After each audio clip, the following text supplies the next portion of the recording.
Telangana CS Santhi Kumari రాజీనామా చేయనున్నారని వార్తలు చర్చనీయాంశంగా మారాయి. ఈ నెలాఖరుతో ఆమె పదవీ కాలం ముగియనున్న నేపథ్యంలో రాజీనామా పట్టు బలపడుతోంది. ఆమె స్థానంలో రామకృష్ణారావు కొత్త సీఎస్గా నియమితులయ్యే అవకాశముందని సమాచారం. 1989 బ్యాచ్కు చెందిన శాంతికుమారి జనవరి 2023 11న సీఎస్గా బాధ్యతలు చేపట్టారు. అంతకుముందు సీఎస్ సోమేశ్ కుమార్ ఏపీకి వెళ్లడంతో ఆమె ఆ స్థానాన్ని భర్తీ చేశారు.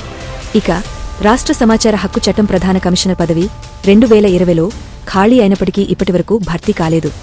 సుప్రీంకోర్టు ఆదేశాల నేపథ్యంలో రాష్ట్రం త్వరలో కొత్త కమిషనర్ను నియమించనుంది. ఈ క్రమంలో శాంతికుమారి ఆ పదవికి దరఖాస్తు చేసినట్టు సమాచారం. ఆమె ఎంపిక ఖరారైతే స్వచ్ఛందంగా సీఎస్ పదవికి రాజీనామా చేసే అవకాశముందని తెలుస్తోంది.